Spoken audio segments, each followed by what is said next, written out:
India में ना 125 CC का मार्केट जो है हमेशा से क्लटर्ड रहा है, क्योंकि एक ऐसा वही सेगमेंट है इंडिया में जहाँ पे लोग फीचर्स, माइलेज और डिज़ाइन वाइज सब चीज़ें एक ही बाइक में ढूंढना चाहते हैं। यानी एक ऐसी बाइक बनाना जो रोज़ आपको ऑफिस ले जाए, वीकेंड पर ट्रिप्स ले जाना तो उस पर भी जाए, और फ्यूल ओरिएंटेड भी अच्छी निकले, वो माइलेज बहुत अच्छी निकाल के दे, डिज़ाइन लैंग्वेज भी बहुत स्मूथ रहे। तो ऐसी बाइक इंडिया के जो मेकर्स हैं उनको बनाने में ना एक बहुत बड़ा प्रॉब्लम क्रिएट हो जाता था, क्योंकि सभी चीज़ें एक बाइक में देना, वो भी एक लिमिटेड बजट के साथ, हमें से एक बहुत बड़ा प्रॉब्लम रहा है। और अगर आप 125 सीसी के सेगमेंट को देखते हैं इंडिया में, तो आपको बहुत सारी बाइक्स देखने को मिलेंगी।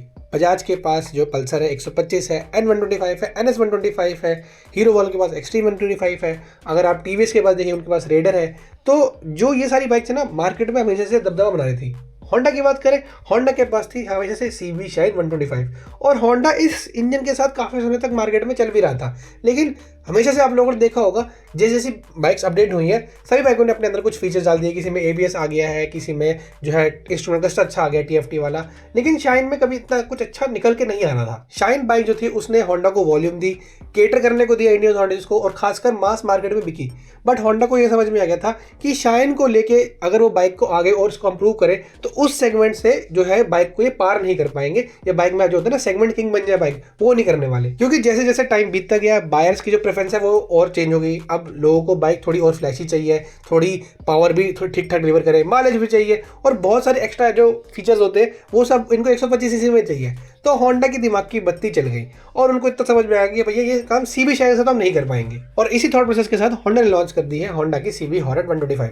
अब ये बाइक आपने रोड पे देख ली होगी, मार्केट में देख ली होगी, शोरूम में देख ली होगी, बट आज हम हमारे चैनल पे लेके आए, तो आज करते हैं इसका एक ओवरऑल रिव्यू, जाने के बाइक के बारे में क्या क्या डिटेल्स है, अच्छाइयाँ बुराइयाँ, आपको लेनी चाहिए नहीं लेनी चाहिए, कंपटीशन में कैसा बिहेव करती है। तो चलिए इस वीडियो को अब स्टार्ट करते हैं। सबसे पहले मैं एक बात क्लियर कर दूं, होंडा CB हॉर्नेट 125 का जो बेसिकली बाइक को लाने का मतलब था, उसका मतलब ये बिल्कुल नहीं था कि मैं इसको कहीं भी जो है हम CB शाइन को रिप्लेस कर दें। होंडा का इसको लाने का मतलब ये था कि उनको एक स्पोर्टी कम्यूटर बाइक चाहिए जो परफॉर्मेंस में थोड़ी सी अच्छी हो और मॉडर्न फीचर्स के साथ इक्विप्ड हो। यानी कि एक ऐसी बाइक बनाना जो आजकल के जो बायर्स हैं, जो इन सब चीज़ों को ढूंढते हैं, उन सबको ये बाइक केटर कर सके। अगर हम फीचर्स की बात कर ले, तो होंडा ने यहाँ पे फीचर्स में अच्छा काम किया। आपको जो है ऑल LED सेटअप मिल जाता है लाइट्स का। अगर हम स्क्रीन की बात करें, तो भैया जो है आपको TFT कलर डिस्प्ले मिल रहा है, जो कि होंडा से मतलब एक्सपेक्टेड ही था कि वो इतना करेगी, इतने टाइम बाद आ रही है सेगमेंट में, तो करना ही पड़ेगा। खासकर आप ये देखेंगे, आपको इसमें जो है USD फोक्स मिल जाएंगे, और ABS भी है सिंगल चैनल पे। लेकिन सबसे अच्छी बात मालूम क्या है, जब इस बाइक को आप स्टार्ट करते हैं तो बहुत साइलेंट स्टार्ट होती है ये, मतलब आपको पता ही नहीं चलता कि बाइक को आपने सेल्फ दिया है कि नहीं दिया। तो ऐसे कुछ कुछ छोटे छोटे फीचर्स जो होते हैं ना, ये ओनर्स को ना अपनी तरफ मजबूर कर देते हैं कि हाँ ये चीज़ मुझे इस बाइक में अच्छी लगी, तो मेरे को लेना चाहिए ये बाइक। डिस्प्ले की बात करें तो भैया ये जो डिस्प्ले बहुत ना ईजी टू यूज है। नेविगेशन बटन जो दिए बहुत, मतलब आपको ऐसा लगेगा कि अगर आप राइड करते वक्त इसको नेविगेट करना चाहेंगे ना मेन्यूज बटन के साथ, तो आपको ज़्यादा परेशानी नहीं होगी, ना ज़्यादा डिस्ट्रैक्शन क्रिएट होने वाली है। तो बहुत सारी चीज़ें अच्छी हैं इस डिस्प्ले को देखे, वो जब आप शोरूम जाएंगे, विजिट करेंगे, आपको पता चल जाएगा। लेकिन ओवरऑल अगर आप बाइक के ओवरऑल जो स्पेक शीट को देखेंगे ना, खासकर जैसे उसका जो सेल्फ साइलेंट का जो उसका फीचर है स्टार्ट का, वो बहुत अच्छा है। मैं अगर आपको इसका एग्जॉस्ट नोट सुना के दिखा देता हूँ।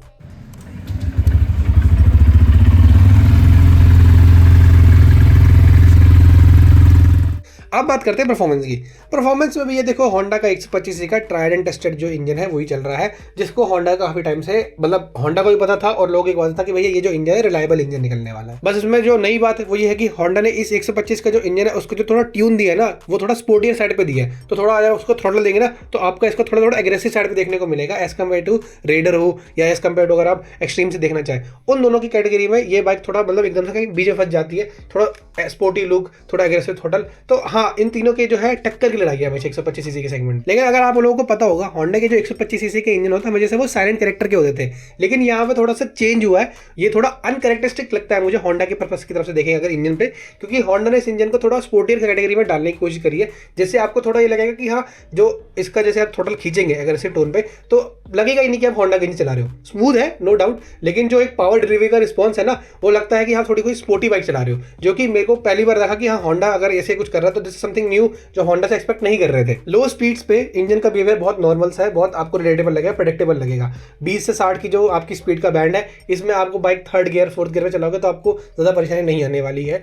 और मुझे ऐसा लगता है कि सिटी ट्रैफिक में इतनी स्पीड बहुत ओके है। अगर आप ट्रैफिक में फंसे हो तो भैया आपको ऐसा लगेगा नहीं कि इंजन में ज़्यादा प्रेशर आ रहा है। इंजन बहुत उस चीज़ को ना यूज़ करने के लिए, अगर ट्रैफिक में अपने आप को यूज़ टू करने में बहुत जल्दी मेल्ट कर देता है। जैसे जैसे आप मिड रेंज में जाएंगे तो इंजन थोड़ा और अलाइव फील होगा। अगर आप 60 प्लस जाते हैं तो आपको जो जो बाइक का इंजन का कैरेक्टर जिसके हम स्पोर्टीनेस की बात कर रहे हैं वो थोड़ा और निखर के आएगा। अगर आप इसको टॉप एंड पे ले जाएंगे तो हाँ भैया, मैंने देखी है यूट्यूब पे वीडियो 100-110 मतलब 100-110 के बीच में कहीं पहुंच जाती है, वो राइडर टू राइडर डिपेंड होता है। बट हाँ, इसके हिसाब से 90-100 इस बाइक के लिए क्रूजिंग स्पीड का अगर देखी जाए बहुत अच्छी स्पीड रहेगी। लेकिन एक चीज़ मैं यहाँ पे ऐड कर दूँ, अगर आप ये सोच के चल रहे हो कि ये बाइक जब आपको थ्रॉटल दोगे तो आपको एक्साइट करेगी, नहीं, ऐसा इतना भी नहीं एक्साइटमेंट देने वाला। लेकिन एक चीज़ की मैं गारंटी दे सकता हूँ कि कभी भी बाइक आपको जो थ्रॉटल देते वक्त ना फ्रस्ट्रेट नहीं करेगी या थकाएगी नहीं। मतलब उस कैटेगरी बाइक है जिसको आप लंबे सफर तक ले जाओ ना तो आपको ऐसा थकान फील नहीं होने वाली है। और स्पेसिफिकली अगर हम हाई रेव्स की बात करें तो जो आपका वाइब्रेशन है वो आपके टैंक श्राउड्स पे, फुट पैक्स पे और हैंडल बार्स पे आपको देखने को मिलेंगे जैसे ही आप 80 का बैंड क्रॉस करते हो। 80 से पहले ये बाइक है आपको इतनी वाइब्रेशन नहीं मिलेंगी, 80 के बाद आपको जो है वाइब्रेशन इन सब चीज़ों पर आपको देखने को मिल सकती है, खास करके फुट पैक्स पे। अब बात करें हैंडलिंग और ब्रेकिंग की तो भैया यहाँ पे ना हॉर्नेट का जो असली कैरेक्टर है वो डिफाइन होकर आता है, क्योंकि बाइक की चेज़ें ना काफ़ी निम्बल बना रखी है। बाइक आपको प्लांटेड लगती है, मतलब इसको अगर आप ऐसा समझेंगे ना कि आप थोड़ा बाइक को अगर ट्रैफिक में जिगजैग करेंगे तो आपको बाइक पे कॉन्फिडेंट रहेगा, क्योंकि हैंडलिंग और खासकर ब्रेकिंग काफ़ी प्रेडिक्टेबल है। और जब थोड़ा बहुत ABS से आपको हेल्प मिल जाती है तो आपको थोड़ा सा ना और अपनी राइडिंग स्किल एनहांस करने का एक मौका भी मिलता है कि हाँ, ABS से आपकी जो है ब्रेकिंग स्किल्स पे थोड़ा और एक्टिवली आप पुश कर सकते हो। बाकी बाइक में आपको MRF के स्टॉक टायर मिल जाते हैं। MRF की आपको पता है रोड की रिलायबिलिटी ठीक ठाक है, कुछ ऐसा तुर्रम खान नहीं है लेकिन कुछ ख़राब भी नहीं है। अगर आप रेनी वेदर पे जाओगे तो थोड़ा बहुत आपको जो है इस टायर से थोड़ा गिले शिकवे हो सकते हैं, लेकिन ओवरऑल टायर साइज ओके है। टायर की जो ओवरऑल ग्रिप है वो बहुत आपको सूदिंग निकलने वाली है। अगर आप इसको थोड़ा एग्रेसिव टाइप पे ब्रेक करोगे तो आप देख सकते हो कि हाँ, ट्राई आपको जो है लॉन्गिटिविटी में आपको MRF के टायर हमेशा अच्छे निकल के चलते हैं as compare to other companies के। बाकी भैया जो ब्रेकिंग है उसकी बात कर लेते हैं। फ्रंट डिस्क में जो है ब्रेकिंग काफ़ी प्रेडिक्टेबल लग जाती है। लीवर आपको जो है ईजी एक्सेस मिल जाता है और उससे आपको ये पता चल जाएगा भैया कि हाँ, जो मेरी प्रेडिक्टेबिलिटी है एक बाइक की ब्रेकिंग स्टॉप पे फ्रॉम A to B, वो बंदा कैलकुलेट जब करता है ना तो उसमें बंदे को ये ब्रेकिंग कॉन्फिडेंस देते हैं कि हाँ, ये सही टाइम पे रुक जाएगी। अगर हम बात करें डेली यूजेबिलिटी की तो भैया ये एक बहुत बड़ा स्ट्रॉन्ग पॉइंट है किसी बाइक को लेने का। तो अगर इसी बाइक की बात करें Honda CB Hornet 125 की, तो भैया डेली राइड के हिसाब से या डेली कम्यूट के हिसाब से बाइक ओके है, काफ़ी आपको सपोर्ट करेगी आपकी बैक में, आपके हैंडल थाई सपोर्ट में। आपको ज़्यादा वाइब्रेशंस फील होने को नहीं मिलेंगी, ज़्यादा एग्जॉस्ट में इतने परेशान नहीं करती है। मतलब कुछ फ्लैशी बाइक नहीं है, हाँ लुक्स फ्लैशी लग सकते हैं लेकिन उसके अलावा इंजन वाइज या एग्जॉस्ट वाइज कुछ ऐसा नहीं लगेगा कि आप यार बोलोगे मैं कुछ आउट ऑफ द बॉक्स चला रहा हूँ। बहुत ट्रैफिक के अंदर ब्लेंड होने वाली बाइक है, लेकिन हाँ USD फोक्स मिल जाता है तो वो थोड़ा ना out of the box feature जरूर है जो काफ़ी बाइक्स नहीं मिलती 125cc के सेगमेंट में। वहाँ पे ना होंडा खेल गई है, क्योंकि USD फोक्स देना 125cc के सेगमेंट में बहुत ही यूनिक हो जाता है इसकी ओन वे में ही। टर्निंग रेडियस भी बहुत मैनेजेबल है, आपको ऐसा नहीं लगेगा कि भाई थोड़ी हैवी बाइक ले लिया, थोड़ी ऐसी बाइक ले लिया जिसको थोड़ा लंबा काटना पड़ रहा है। तो अब सवाल ये है कि क्या ये बाइक 125cc के सेगमेंट में फिट होती है या नहीं। तो जैसे मैंने आपको वीडियो की स्टार्टिंग में बताया था, इंडिया में जो 125cc का सेगमेंट है ना, ये थोड़ा फाइटिंग सेगमेंट है। यहाँ पे बायर्स को बहुत लिमिटेड अमाउंट में सब कुछ चाहिए कि हमारी बाइक ये भी करे, ये भी करे, ये भी करे। और बेसिकली हम इसको बोलते हैं कि एक बैलेंस्ड बाइक बनाना। और उस कैटेगरी को केटर करने के लिए होंडा ने जब हॉर्नेट निकाली तो मुझे हिसाब से ऐसा लगता है मुझे कि ये बाइक उस सेगमेंट को केटर कर पाएगी।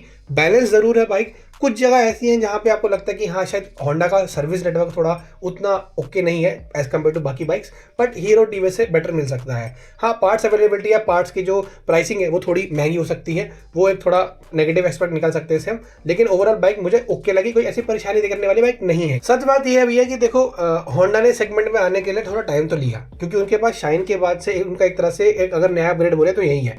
और उस चीज़ को अगर हम देखें तो अब मार्केट ऑलरेडी क्लटर्ड था, प्लस इसकी जो प्राइस की बैजिंग है वो 1 लाख प्लस चली जाती है। तो 1 लाख का जो प्लस नंबर है ना, किसी भी बंदे के लिए साइकोलॉजिकली ना बहुत अफेक्ट कर देता है, क्योंकि जो रेडर का टॉप मॉडल है या हीरो एक्सट्रीम 125 का जो टॉप मॉडल है वो और होंडा CB हॉर्नेट का जो 125 की प्राइस सेगमेंट है बहुत मैच कर रही है। मतलब आप 4-5 हज़ार का डिफरेंस देखेंगे, ज़्यादा डिफरेंस देख नहीं पाएंगे। तो ऑब्वियसली कॉम्पिटिशन बहुत टाइट है। अब सारी बीच चीज़ आ जाती है कि पर्सन टू पर्सन चॉइसेस पे। होंडा हमेशा से अपने इंजन को लेकर रिलायबल रही है। TVS रेडर और हीरो एक्सट्रीम के साथ अच्छी बात ये है कि फीचर लोडेड बाइक्स दोनों ये भी है। और TVS रेडर मार्केट में ना एक तरह से मेरे हिसाब से सेगमेंट किंग है। रीजन बिंग क्योंकि ये बाइक्स काफ़ी टाइम से इंडियन मार्केट को केटर कर रही है। और हीरो एक्सट्रीम जो है अब उसमें डुअल चैनल ABS भी आ गया, तो वो सब चीज़ें देखने को मिलेंगी, तो वो भरोसा ज़्यादा दे है। तो अब सवाल आपके ऊपर है कि आप इनमें से कौन सी बाइक देखना चाहेंगे।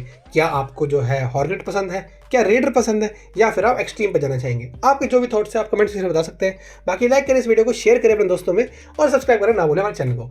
स्क्रीन के इस तरफ देख पा रहे होंगे तो आपको दिख रहा होगा यामाहा XSR 125 का रिव्यू मेरी तरफ से, आप चाहे तो उसे भी देख सकते हैं। बाकी मिलते हैं आपसे अगली वीडियो में, तब तक के लिए पीस।